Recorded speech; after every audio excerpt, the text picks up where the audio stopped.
পীর আছে আর মুর্শিদ আছে, কে আব্দুল কাদের জিলানি আছে, তো কে নিজামুদ্দিন আউলি আছে, তো কে মঈনুদ্দিন চিশতি আছে, তো কোন পীর আছে, কোন মাজার আছে?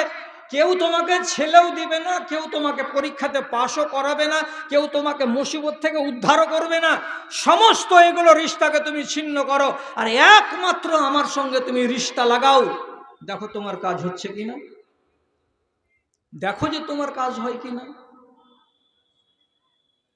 আপনি যদি আল্লাহ রাব্বুল আলামিনের সঙ্গে রিশতা লাগাবেন, তো যেই মুখটা দিয়ে এমনি করে হাত তুলে দোয়া করতে যাবেন আল্লাহ তাআলার কাছে, এই মুখ থেকে যদি দুর্গন্ধযুক্ত আওয়াজ বেরোয়, ইয়া আল্লাহ তুমি আমাকে মুসিবত থেকে বাঁচাও, তো তোমার শব্দগুলো বাংলাতে যে বেরিয়ে আসছে ইয়া আল্লাহ, তোমার শব্দগুলো গন্ধ করছে। কিসের গন্ধ? হারাম জিনিস তোমার মুখে আছে তার গন্ধ, গন্ধ মেখেই শব্দগুলো গন্ধযুক্ত হয়ে বেরিয়ে আসছে। তাহলে এই গন্ধযুক্ত শব্দ দিয়ে তুমি আল্লাহ তাআলাকে রাজি করবে, এটা কোনোদিন হয়? আগে তোমার মুখটাকে পরিষ্কার করো, মুখে হারাম যাবে না, তাহলে তো আল্লাহ তাআলাকে আমি পরিষ্কার ভাষায় বলবো। বন্ধুরা, কথা হজম করতে শিখুন। রং বেরঙের ওয়াজ শুনে রং মেখে স্টেজ থেকে বাড়ি যাবেন, একটুও কাজ দেবে না। আবু আইয়ুব আনসারীর বাড়িতে রাসূলুল্লাহ মদিনাতে মেহমান হলেন। রাসূলুল্লাহ আছেন নিচু তলায়, আর আবু আইয়ুব আনসারী তার পরিবারকে নিয়ে আছেন উপর তলায়। এক টাইমে খানা এলো, এটা প্রথম খানা আবু আইয়ুব আনসারীর বাড়িতে। এত বড় প্লেটে খানা এনেছে, ওর যা তার সাধ্যে কুলিয়েছে তাই নিয়ে এসে রাসূলুল্লাহর সামনে সে পেশ করেছে। রাসূলুল্লাহ খানা একটু এমনি করে তুললেন, আর তোলার পরে মুখে দিতে যাচ্ছেন, তো খানার সেন্ট আসছে নাকে। কিসের সেন্ট? কাঁচা পেঁয়াজের সেন্ট এবং কাঁচা রসুনের সেন্ট খানাতে আছে। কিন্তু আপনি তো জানেন যে কাঁচা পেঁয়াজ এবং কাঁচা রসুনের যদি সেন্ট থাকে খানায় বা স্যালাডে বা তরকারিতে, এটা তো আমাদের খুব পছন্দনীয়। আমরা তো কচকচ করে কাঁচা পেঁয়াজ কামড়ে কামড়ে খাই, নিজের স্বাদ বাড়াবার জন্য, টেস্ট বাড়াবার জন্য।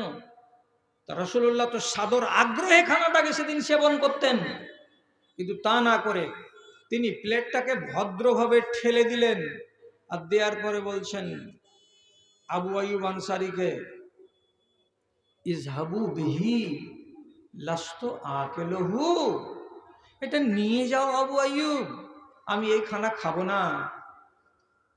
আবু আইয়ুব আনসারীর তার চোখ বনে গিয়ে রাসূলুল্লাহর দিকে বড় বড় চোখ করে দেখছেন, আর বলছেন আল্লাহ রসুল, এত মেহনত করে আমার স্ত্রী খানা পাকালেন, আর এত যত্ন করে আমি আপনার সামনে খানাটা আনলাম, আপনি আমার মেহমান, আপনি খাবেন, তো আমার মনটা আনন্দে ভরে যাবে। কিন্তু আপনি আমার খানাকে যে এইভাবে ওয়াপাস করে দিচ্ছেন যে খাবেন না, আমার অন্তর তো বড্ড দুঃখী হলো। এবং আমার স্ত্রী যদি দেখে যে আপনি খানা সেবন করেননি, তাহলে তো ব্যথিত হয়ে যাবে আমার স্ত্রী, আপনি খাবেন না কেন? রাসূলুল্লাহ কি জবাব দিলেন? ইন্নী উনাজি মাল্লা তুনাজি, আমি এমন সত্তার সঙ্গে কথা বলি হে আবু আইয়ুব আনসারী, যার সাথে তুমি কখনো কথা বলো না। এবং আমি যে সত্তার সঙ্গে কথা বলি সে এতই নাজুক, সে এতই স্পর্শকাতর, যে আমার মুখে পেঁয়াজ এবং রসুনের কাঁচা গন্ধ যদি থাকে, তাহলে সেই সত্তা আমার মুখোমুখি বসবে না, আমার মুখের কথাগুলো শুনতে পছন্দ করবে না। কেন যে তারা জীবনে কোনোদিন মানুষের মুখের এক কাঁচা রসুন এবং কাঁচা পেঁয়াজের গন্ধ বরদাস্ত করে না। আমি যার সাথে কথা বলি, আপনি কার সাথে কথা বলেন? আমি জিবরিলের সাথে কথা বলি। তোমার বাড়ির খানা খাওয়ার 15 মিনিট পরে যদি জিবরিল আমিন চলে আসেন আল্লাহর কাছ থেকে কোনো মেসেজ নিয়ে, তাহলে তিনি আমার সঙ্গে কথা না বলে ফেরত চলে যাবেন, এটা কোনোদিন হবে না। এই জন্য কাঁচা পেঁয়াজ এবং কাঁচা রসুন লাগানো খানা আমি সেবন করলাম না, আমি রেখে দিলাম, তুমি বাড়ি নিয়ে যাও। আবু আইয়ুব আনসারী কি বললেন? আপনার কাছে জিবরিল আসে, আমার কাছে তো আসে না, তথাপি আমি আপনাকে সাক্ষ্য করে বলছি আল্লাহ রাসূল, আপনাকে সামনে রেখে আমি আল্লাহর কসম খেয়ে বলছি, আমি আমার নিজের জীবনের উপরে চিরজীবনের মতো কাঁচা পেঁয়াজ কাঁচা রসুনকে হারাম করে নিলাম। আমি কেন হারাম করলাম? এই জন্য যে আপনাকে আমি ভালোবাসি, আপনার ভালোবাসায় মুগ্ধ হয়ে আপনি যেটা অপছন্দ করেন আমিও সেটা পছন্দ করব। এই জন্য আপনার কাছে জিবরিল আসে, তাই আপনি পা খেলেন না, আর আপনার আমার কাছে কেউ আসে না, তবু আমি খাবো না। কেন খাবো না? যেটা যেটা আপনার পছন্দ নয় সেটা আমার পছন্দ নয়, যেটা আপনার রুচিতে আসবে সেটা আমার রুচিতে আসবে। আপনাকে ভালোবাসি এই সেন্সে।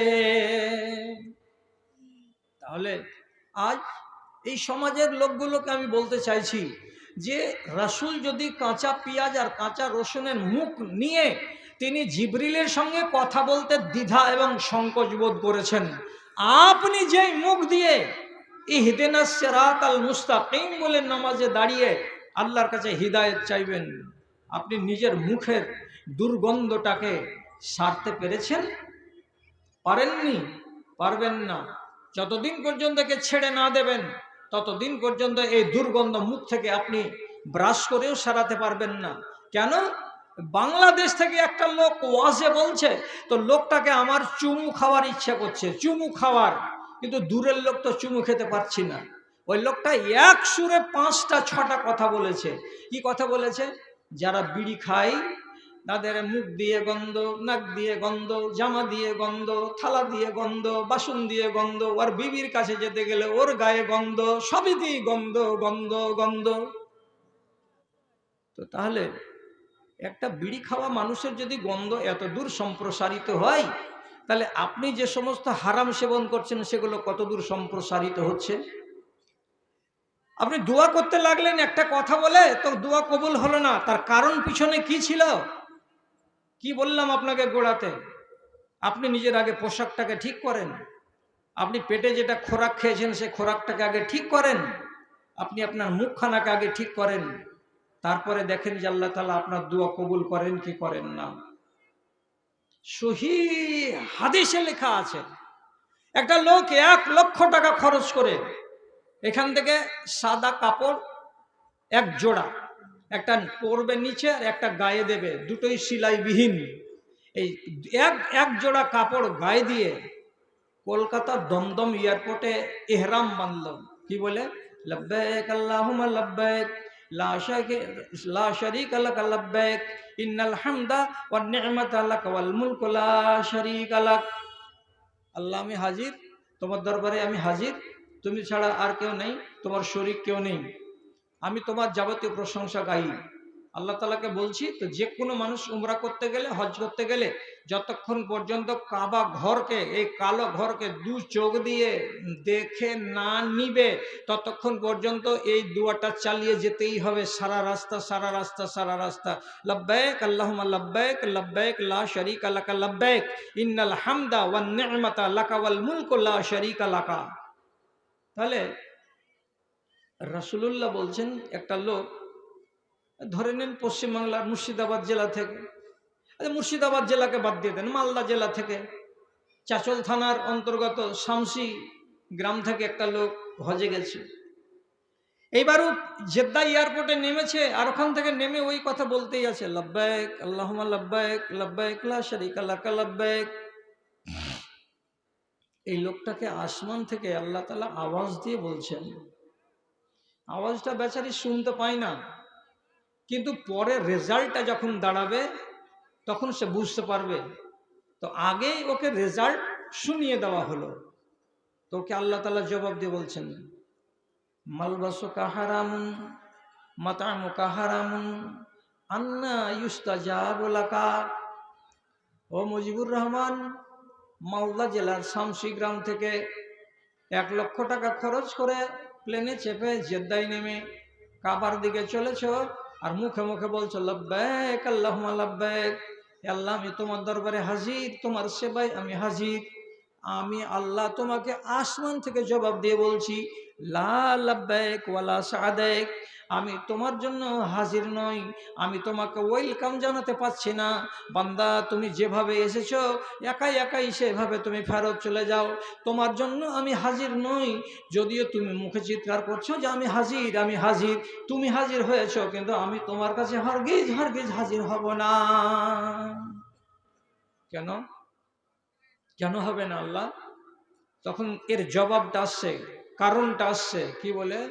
মালবাসুকা হারামুন ও মাতআমুকা হারামুন, যেই টাকা নিয়ে তুমি আজকে ভিসা করেছো আর টিকিট কেটেছো প্লেনের, সে টাকাটা ছিল তোমার হারাম, হালাল উপার্জন থেকে তুমি এটা করনি।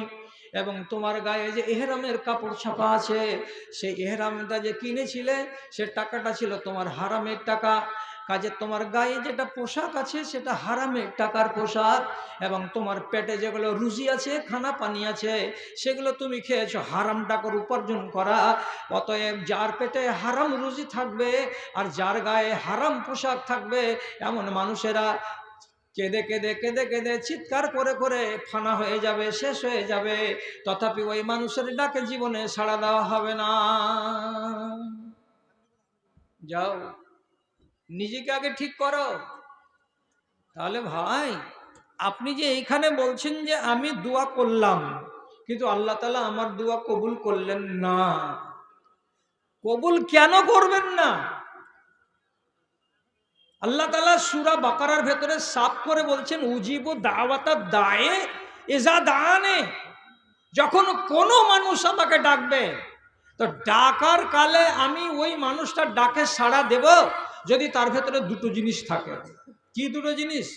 ফালিয়াস্তাজিবু লি ওয়ালিউমিনু বি লাআল্লাহুম ইয়ারশুদুন, তুমি আমার ডাকে সাড়া দাও, আমি তোমার ডাকে সাড়া দেব, এবং তুমি আমার কথা শুনে নাও, আমি তোমার কথা শুনে নেব।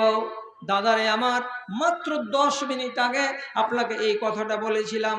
কি বলেছিলাম? তু মেরা কাম কর দে मैं तेरा काम कर दूं, तू मेरा हो जा मैं तेरा हो जाऊं, तू सबसे रिश्ता तोड़ ले मुझसे रिश्ता जोड़ ले। আগে আমার ডাকে সাড়া দাও, আমি তোমার ডাকে সাড়া দেব। এই লোকটির ভেতর থেকে 10টা ছেলে যদি বলে, মাওলানা কি বারের দিন আল্লাহ তাআলা ডেকেছেন যে আমি ডাকে সাড়া দিইনি? আমাদের দেশে তো আল্লাহ কোনোদিন আসেননি, ডাকেননি। আল্লাহ কি নিজে আসমান থেকে নেমে এসে মহিদুর রহমান আমি এসেছি এ বলে ডাক দেবেন? আল্লাহর ডাকে সাড়া দেওয়ার মানে হলো এই, আল্লাহ নিজে যদি না ডাকেন, তো যেই ডাকটা দিয়েছেন আর যেই ডাকটা দিতে বলেছেন, আমার মতো একজন মানুষের মুখ থেকেই বেরিয়ে আসে, সেই ডাকটা মুখখানা আমার, কথাগুলো আমার সাউন্ড দিয়ে বেরোয়, কিন্তু অ্যাকচুয়ালি এই কথাগুলো কার? কথাগুলো তো আল্লাহর। উনি কি বলেছেন? উনি ডাকেননি আপনাকে? মিনার হতে ভাসেছে আজান, হাইয়া আলাল ফালাহ, লাঙল ফেলিয়া মসজিদে চলো, ভুলবে মনের জ্বালা রে, ভুলবে মনের জ্বালা। আওয়ারা মনের হিসেব কর কষে, আওয়ারা মনের হিসেব কর কষে, পায়েতে লাগাও রসা, হায় রে মানুষের মিটিল না আশা, মানুষের মিটিল না আশা। মিনার থেকে যে আওয়াজটা পড়ছে, কি বলে প্রথমে? আল্লাহু আকবার, আল্লাহু আকবার, আল্লাহ মহান, আল্লাহ মহান। আপনি যদি স্বীকার করতেন ঠিক আল্লাহ মহান, তারপরে একটা বাক্যে নেই যে হাইয়া আলাল ফালা, নিজের কল্যাণের জন্য এসো, নিজের কল্যাণের জন্য এসো, তোমার যেটাতে লাভ আছে তার জন্য এসো। এই কথাটা দুবার বলে মুয়াজ্জিন। যদি নিজের কল্যাণটাকে বুঝতাম যে এতে আমার কল্যাণ আছে, তো তাহলে পরে আপনি কি আর এই চৌরাহাতে বসে বসে চায়ের দোকানে দুধ আর চিনি ঢেলে দিয়ে আর চামচ দিয়ে নিজের কাঁচের গ্লাসটাকে ঘুটুর ঘুটুর ঘুটুর ঘুটুর করে চা ঘুরতেন। যেমনি আজান পড়ে যেত আপনি ছেড়ে দিতেন। কেন? এই চায়ের কাপে আমার কল্যাণ নেই, আমার যদি কল্যাণ থাকে তো ওই ডাকে আছে, কাজে ওই ডাককে আমাকে সাড়া দিতে হবে, এটাকে আমাকে ফেলে দিতে হবে। তাহলে তো আল্লাহ তাআলা আপনার কথাটা শুনতেন। আপনি তো আল্লাহর ডাকে সাড়াই দেননি, তাহলে আল্লাহ আপনার ডাকে কি করে সাড়া দেবেন? বলছে 15 দিন ধরে দোয়া করছি তো দোয়া কবুল হচ্ছে না। এটা যে আপনার জন্য কল্যাণকর, কথাটা আপনাকে বুঝাতে পারছি কি? আজ পর্যন্ত মৌলভী সাহেবেরা, মুয়াজ্জিনেরা বুঝাতে পারেনি। আর না হলে আজান চলার পরেও যদি কোনো হাল চলায় কোনো চাষি, তাহলে জানতে হবে সে এই নিজের কল্যাণকে বিশ্বাস করে না। কোনো মানুষ যদি তার দরজায় ঝাঁপ না লাগায়, তাহলে জানতে হবে যে তার নিজের ব্যবসাটাকে মূল মনে করে, এটাকে কল্যাণ মনে করে না যে ব্যবসাকে ছেড়ে দিয়ে আমি আল্লাহর ডাকে যাই। তু মেরা হো যা मैं तेरा हो जाऊं। দাদা, ছোট ছোট ভাইয়েরাকে বলছি, যদি নসিবে কোনোদিন জুটে, তাহলে আমি 64 বছর বয়সের একজন মৌলভী সাহেব বলে যাচ্ছি, আমার কথাটাকে সবটি ভুলে যাও, কিন্তু আমার এই কথাটাকে মাথায় রাখো। কি কথা বলছি? যদি জীবনে জুটে যায় তোমাদের কপালে মক্কা নগরী যাওয়ার, বেড়াতে যাও অথবা উমরা করতে যাও কিংবা অথবা হজ করতে যাও, যদি কপালে জুটে, আমার কথাটা শুন আমার দাদা, আমার ভাই, তুমি যদি বাজারে থাকো, মক্কার উত্তরে দক্ষিণে পূর্বে পশ্চিমে চারিদিকে বাজার বাজার বাজার, বিশাল বাজার, কমসে কম 10 কিলোমিটার এলাকা জুড়ে হারাম শরীফের মাইকের আজান শোনা যাবে, এত দূর পর্যন্ত শোনা যায় মাইকে তার আজান। কিন্তু যদি মাগরিবের আজান, আসরের আজান পড়ে গেল, যেমনি মুয়াজ্জিন বলল আল্লাহু আকবার আল্লাহু আকবার, সাথে সাথে আপনি একটা দোকানদারের কাছে ধরুন যে একটা সোনার হার কিনছেন, কথা মোটামুটি কমপ্লিট, এখন মাপবে আর টাকাটা নিবে। তো ইলেকট্রনিক পদ্ধতিতে মাপতে কয় মিনিট লাগে? 1 মিনিট। আর টাকাটা নিতে কয় মিনিট লাগবে? তো 1 মিনিট, মাত্র 2 মিনিটের ব্যাপার। কিন্তু আজান পড়ে যাওয়ার পর আপনি যদি ওই সোনার হারটাকে দিয়ে বলেন, ভাই এটাকে মাপেন, কতটা হলো, আর হিসাব করে ক্যালকুলেটর টিপে বলেন টাকাটা নেন, এক বাক্যে সমস্ত দোকানদার আওয়াজ দিয়ে বলবে, যারই কাছে এরকম ঘটনা ঘটবে, এই সামানটা কত দাম হলো, 1 মিটার কেটে দেন আর টাকাটা নিয়ে নেন। যেখানেই এরকমের ঘটনা ঘটবে, এক বাক্যে তাদের উত্তর, হাজি হারাম, হাজি হারাম, হারাম, এ হাজি এটা কাজ করা হারাম, এটা কাজ করা চলবে না, হার রেখে দে, নিজের টাকা পকেটে ভর, তারপরে চলে যায় এখান থেকে, নমাজের পরে আসবি, এই জিনিসটা তোকে দেওয়া যাবে। আপনি ইন্ডিয়ান লোক তো, ভাঙা ভাঙা আরবিদার ভাঙা ভাঙা উর্দুতে কইছেন, আরে 1 মিনিট 1 মিনিট 1 মিনিট में हो जाएगा, अरे ले लो ले लो, ধরো ধরো তো লো। ওর মুখ দিয়ে যে বেরিয়ে গেছে যে হাজি হারাম, হারাম তো হারাম, একদম সারসার করে বড় বড় শাটারগুলোকে এক বুক পরিমাণ নামাবে, বাকিটা খালি, অথবা 50% দোকান, কোটি কোটি টাকার, এই পিলার থেকে ওই পিলার পর্যন্ত একটা বড় চাদরকে এমনি করে সিফটি বিনে গুঁজে লাগিয়ে দিল, দিয়ে কোটি কোটি টাকার মাল দোকানে পড়ে থেকে গেল, টন টন টন টন করে হাঁটতে হাঁটতে চলে গেল কাবার প্রাঙ্গণে। আপনি 3টা কথা জিজ্ঞেস করেন, এই আজান পড়ে গেল, তো এই 2 মিনিটের ভেতরে তুই যদি দিয়ে দিতি সামানটা এই লোকটাকে, তো কেন হারাম হতো এটা? তুই বেশি মশলা জানিস নাকি? হ্যাঁ, ওরা বেশি মশলা জানে। কেন হারাম কেন বলছে? আল্লাহ তাআলা বলছেন, ইয়া আইয়ুহাল্লাযীনা আমানু ইযা নুদিয়া লিস-সালাতি মিন ইয়াউমিল জুমআতি ফাসআউ ইলা যিকরিল্লাহি ওয়া যারুল বাই'।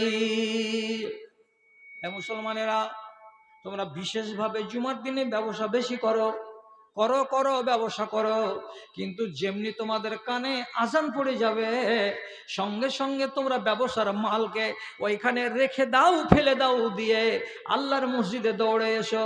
আল্লাহ তাআলা শব্দ বলেছেন ওয়াজারুল বাই, ব্যবসাকে ছেড়ে দাও আজান যেমনি পড়ে যাবে। আর যদি আমি আজান পড়ার পরে ব্যবসাকে না ছাড়ি, তাহলে কোরআনকে আমার বুড়ো আঙুল দেখানো হলো, আমি এটা হারাম কাজ করলাম, এতে আমার আল্লাহ রাজি হবে না। আর আল্লাহকে নারাজ করে যদি কোনো ব্যবসা করি তাতে আমার বরকত হবে না। ওর কথা ঠিক না বেঠিক? যেটা কথা বলছে ঠিক না বেঠিক? তো ঠিক। আমি হারাম করবো কেন? আজান পড়ে গেছে, আল্লাহ রাব্বুল আলামিনের ডাক পড়ে গেছে, আমি তার গোলামিতে যাব, তো তাহলে তো আল্লাহ তাআলা আমাকে তার পক্ষ থেকে ইহসান করবেন। এবার 2 নম্বর প্রশ্ন, কোটি টাকার দোকানটাকে বিনা শাটার লাগিয়ে একটা চাদর টাঙিয়ে দিয়ে তুমি যে রেখে দিয়ে চলে গেলা, তো কার ভরসাতে রেখে দিয়ে চলে গেল গা?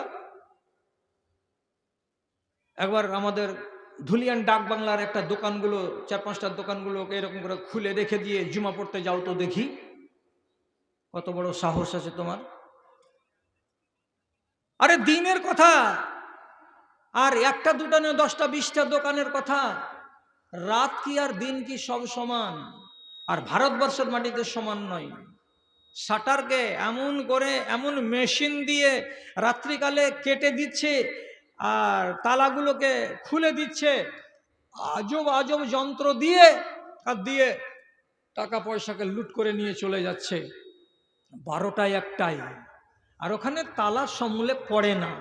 প্রশ্ন হলো, আমাদের দেশের দোকানগুলোকে আমাদের তালাতে যোগায় আর কে যোগায়? বড় বড় শহরে আছে, একটা লাইট দিয়ে 10টা লোককে যোগানদার হিসেবে রাখা আছে, এলাকা এলাকা হাঁটছে, আর মাঝে মাঝে এদিকে লাইট ওদিকে লাইট মারছে। আর কোনো কোনো জায়গাতে নিয়ম আছে, একটা আওয়াজ করবে, জাগো জাগো, এই আওয়াজ আছে, জাগো। তার মানে কি নিজের বাড়িটাকে দেখে থাকো। উল্টা নিয়ম, আমি ঘুমাবো, তোমাকে জেগে থাকতে হবে, আমার বাড়ি জোগাবে, তো এই বেকুব আমাকে বলে জাগো। এইভাবেই দোকানকে সংরক্ষণ করে আমাদের দেশের লোক। আর ওদের দোকানকে সংরক্ষণ করতে হয় না, কাবার প্রাঙ্গণে চলে গেল। আপনি প্রশ্ন করুন না যে আপনার এই ওদের এই দোকানগুলোকে কে হেফাজত করে? আল্লাহ। এর জবাব খুব সোজা, কিন্তু জবাবটাকে কি কবুল করতে পারবেন? এই যে উর্দুটা মনে করেন আপনি, আর জবাবটাকে মিলান। আল্লাহ রাব্বুল আলামিন বলছেন, তোরা কাবার প্রাঙ্গণে এসে আমার দ্বীনের হেফাজত করবি, তোরা আমার কাবার প্রাঙ্গণে এসে আমার ইসলামের হেফাজত করবি। তো তোদের সাথে আমার কথা আছে কি, তোরা যদি আমার দ্বীনের হেফাজত করিস তো আমি তোদের হেফাজত করব। অতএব তোরা আমার দ্বীনকে এখানে করে যোগানদারি করছিস, বাঁচাচ্ছিস, আমি তোদের দোকানগুলোকে নিজে যোগানদারি করছি। ওখানে যেমন দ্বীন হারাবে না, তেমনি এখান থেকে তোদের দোকান থেকে কোনো মাল হারাবে না। চোর নাই, কে চুরি করবে? ডাকাত নাই, কে ডাকাতি করবে? আর যদি বলেন কেন চোর নাই, তো কেন চোর নাই মানে কি? চোর কি জীবনে কোনোদিন ধরা পড়বে না? যদি কোনোদিন ধরা পড়ে যায় একটা চোর, তাহলে ওর সোজা হিসাব হলো বাম হাতটাকে কবজি পর্যন্ত কেটে ওর গলাতে ঝুলিয়ে দেওয়া, আর ওই হাতখানাকে সঙ্গে সঙ্গে গরম তেলে ডুবিয়ে দেওয়া, যাতে করে কাটা হাত দিয়ে ব্লিডিং তাড়াতাড়ি বন্ধ হয়ে যায়। এটা আদিকালে নিয়ম ছিল। আর এখনকার দিনে নিয়ম কি হয়েছে, সঙ্গে সঙ্গে হাতকে কেটে দিয়ে ওই হাতখানাকে হসপিটালে তাকে নিয়ে গিয়ে অ্যাম্বুলেন্সে করে মিনিট 5-1 মধ্যে মধ্যে তার ট্রিটমেন্ট করে দিয়ে তার ব্লিডিংকে বন্ধ করে দেওয়া হবে। এবার এই যে হাত নাই কবজি পর্যন্ত, এই ঠুঠা হাতখানাকে নিয়ে বাজারে চলবেন, কি বলবে লোকে? এই হাত কই? ভারতের লোক হলে তো বলবে যে ভাই গম মারছিলাম তো কেসারে চাপা পড়ে গেছিল, যে হাত কাটা পড়ে গেছে, তো লোক তো মেনে নিবে। কিন্তু আরবের লোক কি এটা মানবে যে তুমি গমের মেশিনে হাত ঢুকিয়ে দিয়েছিলে বলে এখান থেকে কাটা পড়ে গেছে? সমগ্র আরবের লোক বলবে এ গুন্ডা, এ হলো চোর, এ চুরি করেছে, চুরি তো ধরা পড়েছে, এর বাম হাত কাটা আছে। আপনার ইজ্জতের খাটিয়া খাড়া হয়ে যাবে জিন্দগির মতো। আপনি চোরের সার্টিফিকেট যে পাবেন, তো যেই বাজারে যাবেন, যেই গ্রামে যাবেন, যেই কুটুম বাড়িতে যাবেন, সব জায়গাতে আপনাকে লাঞ্ছনা গঞ্জনা সইতে হবে যে জীবনে আমি একদিন চুরি করেছিলাম। এরকম চোরটাকে দেখে গোটা দেশের মানুষ শিখবে না শিখবে না আপনি বলুন তো? কে আছে মায়ের লাল যে যাবে ওই রকম কাজে চুরি করতে, আর চুরি করতে গিয়ে ধরা পড়বে, আর ধরা পড়ার পরে নিজের বাম হাতখানাকে কাটিয়ে দেবে, দিয়ে বেকুব সেজে বেড়াবে দুনিয়া দুনিয়া? নাই। চোর বর্গে আরবের মাটিতে নাই, পাওয়া যায় না। কেন নাই? এই জন্যই নাই। এখানে দ্বীন আছে, এখানকার লোকেদের ভেতরে ঈমান আছে, এবং এরা যখন আল্লাহর দ্বীনের হেফাজত করছে, তখন আল্লাহ রাব্বুল আলামিন ওদের মালের হেফাজত করছেন। তাহলে সম্পর্কটা কি আছে? তু মেরা হো যা मैं तेरा हो जाऊं, तू मेरा काम कर दे मैं तेरा काम कर दूं। 5 ওয়াক্ত নামাজি হন, তারপরে আল্লাহকে বলেন তো ডেকে ডেকে আপনার দোয়া কবুল হয় কিনা। আপনি হারামে জড়িত হবেন না, তারপরে একবার কোনো বিষয় নিয়ে আল্লাহ তাআলাকে বলুন তো আল্লাহ তাআলা আপনার দোয়া কবুল করেন কিনা। আমার কাছে কমসে কম 20টা নজির আছে ইতিহাস থেকে সহি সনদে, কিন্তু আমি এতগুলো কথা বলতে পারবো না। কেন যে আমি টাইম নিয়ে এসেছি, আমার টাইম হচ্ছে 12:30। 12:30 আমি শেষ করে দেবো, আমার 1.5 ঘন্টা কথা বলা হয়ে যাবে। তো লম্বা চওড়া না করে আমি যে 3খানা কথা বলেছি, আমার যুবক ভাইটিকে দয়া করে কথাটাকে বাড়ি নিয়ে যাবেন, বাকিগুলো ভুলে গেলে আমার দুঃখ হবে না। জানেন, এক সাহাবী এবং তার স্ত্রী 2 দিন থেকে খাবার পায়নি। খাবার পায়নি, পেটের জ্বালা। পেটে যদি জ্বালা থাকে তো মানুষের কোনো কাজে মন বসে না। একদিন মিয়া বিবিতে বলছে, হ্যাঁ গো, বাড়িতে বসে বসে দোয়া করছি তো আল্লাহ তাআলার কাছ থেকে পাওয়া যাচ্ছে না। এক কাজ করলে হয় না, ময়দানে গিয়ে যদি আল্লাহ তাআলাকে ডাকি। তো ময়দানে গিয়ে যদি আল্লাহকে ডাকা যায় তাহলে মন খুলে ডাকা যাবে। আর আল্লাহ তাআলা তো কমসে কম এই কথাটা বলবেন যে আমার বান্দা বান্দিরা ময়দানে চলে এসেছে আমাকে ডাকতে, তাহলে হয়তো আল্লাহ তাআলার মেহেরবানি হবে তাড়াতাড়ি, চলো ময়দানে যাই। ভাই আমার, একটু বুঝবেন কথাটা। কেন আপনাকে ইস্তেসকার নামাজ পড়তে গেলে ময়দানে যেতে বলা হয়েছে? কেন? এমন পর্যন্ত কি আপনি যদি পানি চাওয়ার জন্য আল্লাহ তাআলার কাছে নামাজ পড়তে যান, ইস্তেসকার নামাজ, তো যদি আপনি মনে করেন, এটা জরুরি নয়, যদি আপনি মনে করেন আমি না খেয়ে যাব আর না খেয়ে গিয়ে আল্লাহ তাআলাকে ডাকবো, তাতে একটা বাহানা পাবো। কি বলে? আল্লাহ 11টা বেজে গেছে, এখনো পেটে দানা যায়নি, ক্ষুধায় কাতর আছি, তথাপি এটাকে গুরুত্ব দিই না। গুরুত্ব দিয়েছি কোনটাকে? আল্লাহ তুমি আসমান থেকে পানি নাজিল করবে এইটাকে। আমাদের পেটের ক্ষুধার দিকে তাকাও, আমাদের এই আহাজারির দিকে তাকাও, তাকে তুমি আমাদের উপরে দয়া করে পানি দাও। আল্লাহকে বলা হবে। আরব দেশের লোকেরা ইস্তেসকার নামাজ পড়তে গেলে 11টা 12টা পর্যন্ত নিজের কোলের বাচ্চাকে পর্যন্ত দুধ দিত না। ওদের বাড়ি ঘরের ছাগল ভেড়া বকরি গরুকে চারা পানি কিছু দিত না। চুপচাপ লাপ করে বসে থাক আর খুঁটার গোড়াতে ভ্যা ভ্যা ভ্যা করতে থাক। এর মানে কি? খিদা খিদা খিদা খিদা লেগে থাকুক, তোদেরকেই দোহাই দিব, তোদের নাম ধরে ধরেই আল্লাহ তাআলাকে বলবো। আল্লাহ আমাদের উপরে দয়া করবে কি করবে না তা জানি না, এই অবলা প্রাণীগুলোর উপরে তুমি দয়া করো। আল্লাহ এদের উপরে রহম করো, আর এদের উপরে রহম করে এদের খোরাকের জন্য যদি তুমি পানি দাও তো ওই পানি আমাদেরও হয়ে যাবে। এই বলে তারা কি করতো? এটাকে ওয়াসিলা বানাতো, এটা বাহানা বানাতো। এবং আল্লাহ তাআলার নবীকে আল্লাহ তাআলা ওই কথাটাই বলেছেন। কি বলেছেন? লাউলাল বাহাইম লামা সুক্ত, যদি তোমাদের দেশে 4 পায়ের জানোয়ারগুলো না থাকতো, পশু পাখিগুলো যদি না থাকতো, তাহলে আমি তোমাদেরকে পানি দিতাম না, পানি দিতাম না। কেন? তাদের কারণে কেন পানি দেওয়া হয়? তো আল্লাহ তাআলা বলছেন তোমরা হলে পাপী, কিন্তু জানোয়ারগুলো পাপী নয়। তোমরা হলে গুনাহগার, এই অবলা প্রাণীগুলো, পাখিগুলো এরা গুনাহগার নয়।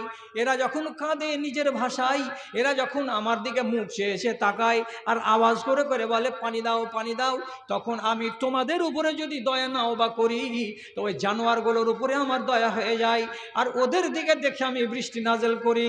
তখন সেই বৃষ্টিতে ওরাও উপকৃত হয়, তোমরাও উপকৃত হও। তো এই স্বামী স্ত্রী দুজনেরা চলে গেছে ময়দানে। আর ময়দানে যাওয়ার পরে, এটা সহিহ হাদিস, গলত কথা বলিনি, ওরা তখন বলছে দোয়া করতে করতে আল্লাহ তাআলাকে, আল্লাহুম্মা আতেনা রিজকান মা নাখতাবেজু ওয়া নাতাজেনো। হে আল্লাহ, আসমান থেকে এমন কিছু রিজিক পাঠাও, যেই রিজিকটাকে পাওয়ার পরে আমরা ওটা থেকে আটা বানাবো, আর আটাটাকে বানাবার পরে ওটাকে আমরা সেনে রুটি পাকাবো, আর রুটি পাকিয়ে স্বামী স্ত্রী আমরা খাবো। এমন কিছু রিজিক তুমি আসমান থেকে পাঠিয়ে দাও।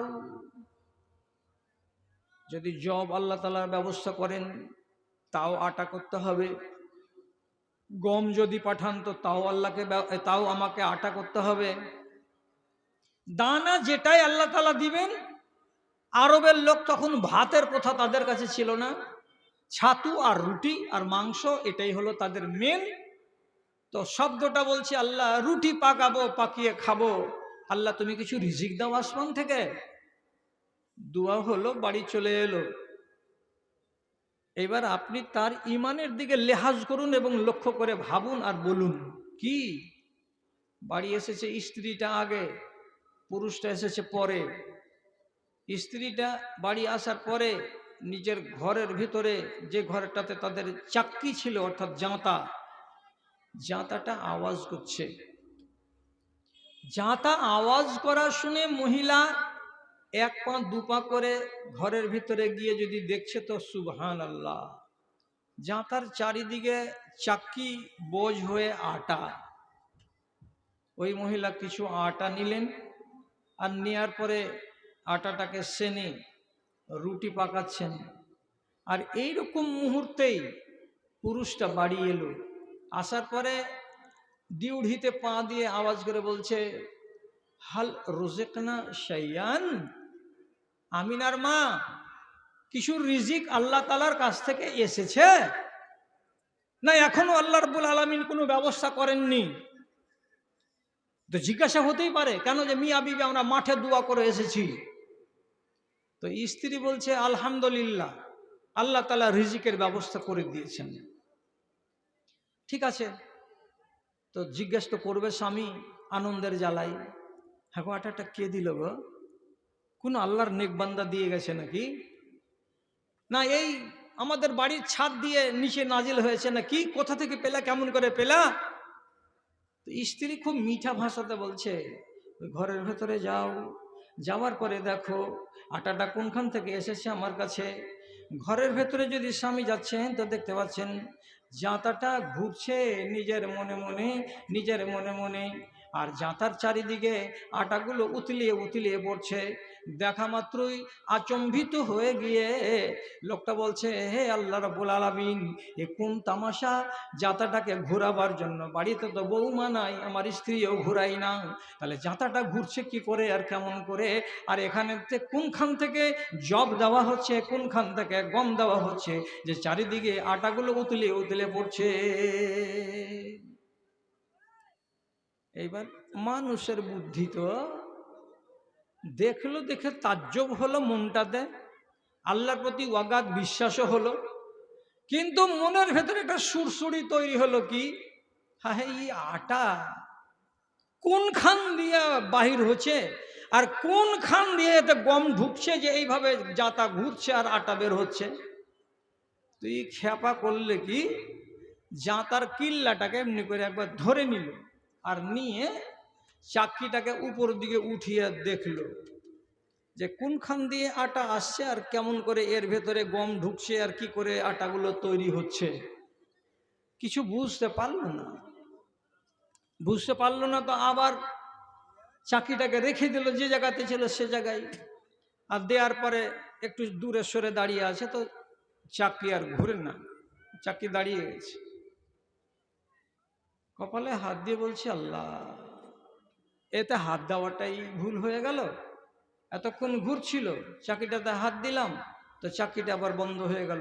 কি করলাম? দেখতেই তো গেলাম, বন্ধ হয়ে গেল। রাসূলুল্লাহর কাছে এসে খবর দিয়ে বলছেন, আল্লাহ রসুল, একটা একদিক দিয়ে আনন্দের খবর আর আরেক দিক দিয়ে বড় দুঃখের খবর। কি রে বাবা? যে এই খবর, দোয়া করেছিলাম মিয়া বিবি মিলে ময়দানে গিয়ে, আল্লাহ কিছু রিজিকের ব্যবস্থা করে দাও। রব্বুল আলামিন এটাই ব্যবস্থা করলেন যে আমাদের বাড়ির শুকনো জাতাটা দিয়ে আটা বেরিয়ে আসছিল। আমার স্ত্রী আটাগুলোকে নিয়ে কিছুটা আটা রুটি বানাতে শুরু করেছে। আমি ঘরের ভেতরে গিয়ে নিজেকে সংবরণ করতে পারলাম না। খোঁজ নিতে গেলাম আটাটা কেমন করে আসে, কি করে আসে, কোনখান থেকে আসে। চাকরিটাকে যেমনি হাত দিতে গেলাম, দেখতে গেলাম, কিছু বুঝতে পারলাম না। কিন্তু তারপরে চাকরিকে যেমনি রেখে দেওয়া, আর দ্বিতীয়বার ঘুরল না।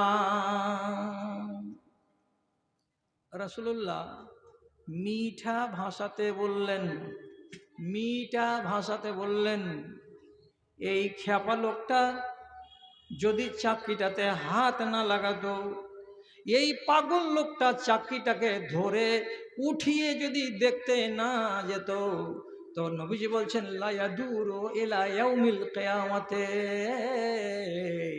কিয়ামত পর্যন্ত এই চাকরিটা এমনি করেই ঘুরতে থাকতো আর এমনি করে আটা দিতে থাকতো। আর কত কত মানুষ এখান থেকে আটা পেত, তার কোনো হিসেব নাই, নিকাশ নাই। কিন্তু এই খ্যাপা পাগল যেমনি হাত দিয়েছে, আল্লাহ রাব্বুল আলামিন এটাকে বন্ধ করে দিয়েছে। কি হলো কথা? এদের দুজনের ব্যাটারিতে কিন্তু 3টাই পেন্সিল ভর্তি ছিল টাওয়ারে। এটা ছিল না যে একটা পেন্সিল খালি আছে, 2টা পেন্সিলের টাওয়ার আছে, এমন ছিল না, একদম ফুল টাওয়ার। আর ফুল টাওয়ারে কথা বলতে গেলে সাথে সাথে উপরে রেজিস্ট্রি ডাকে পৌঁছে যাবে, কি বলছো, এই বলছি, কবুল হয়ে যাবে। টাওয়ারে যদি, মোবাইলে যদি টাওয়ার না থাকে, তাহলে আপনি 20 বার করে ফোন করেন, কথা বুঝতে পারি না, কথা বুঝতে পারি না, কেটে লাগান, কেটে লাগালাম, আবার ওই ফিড়িক ফুড়ুক ফিড়িক ফুড়ুক এমনি করছে। আপনি নিজে মোবাইলের দিকে তাকান, তো মোবাইলে দেখা যাবে কি টাওয়ার ঠিকঠাক হয়ে নাই, কোনো রকম একটা পেন্সিল দেখা যাচ্ছে। ইমানের হালাত হলো এটাই। আপনাকে যদি হারামকে ছেড়ে হালালকে ধরে আপনি যদি হিদায়েতের রাস্তার উপরে থাকতে পারেন, আর যাকে আল্লাহ রাব্বুল আলামিন কোরআন মাজিদে বলেছেন জুলুমাত মানে অন্ধকার, অন্ধকার থেকে উঠে আলোর ছায়া, আলোর তলে যদি আপনি থাকতে পারেন, তাহলে আপনার ঈমান হচ্ছে হাই কোয়ালিটির। আপনি সেই টাইমে আল্লাহ তাআলাকে বলে দেখুন, রাতের বেলায় বলবেন, সকাল 10টার সময় দেখবেন যেটা চেয়েছেন সেটাই পাওয়া যাবে। সহিহ হাদিসে লেখা আছে, সাহাবায়ে কেরামদের যদি স্যান্ডেলের ফিতা ছিঁড়ে যেত, তো তাহলে ওরা কান্নাকাটি করতো না যে ফিতা কেমন করে পাবো। রাতের বেলায় শুধু আল্লাহ তাআলাকে বলতো যে আল্লাহ, আমার স্যান্ডেলের ফিতা ছিঁড়ে গেছে, আল্লাহ তুমি ব্যবস্থা করে দাও। রব্বে কারিম কোথা থেকে ব্যবস্থা করবেন তিনি জানেন। শুধু আপনার কাজ হলো আল্লাহ তাআলার সঙ্গে সম্পর্কটাকে নিবিড় করে নেওয়া, গাঢ় করে নেওয়া। তো দাদারা আমার, ভাইয়েরা আমার, আমার ঘড়ি আমাকে বলছে 4টা মিনিট আর কথা বলো, তারপরেই নিজেকে গুটিয়ে নাও। আমি এই 4 মিনিটের ভেতরেই 12:30 বাজিয়ে নেব, আর নিয়ে এখান থেকে আমি চলে যাব। প্রথম নম্বর কথা, ইয়াতিমখানার নামে কোনো দাদা, কোনো ভাই যদি মনে করে থাকেন যে তুমি দূরে থেকে এসেছ, তোমার হাতে 500টা টাকা দেব, তো আপনি এই 4 মিনিটের ভেতরে নিয়ে আসুন।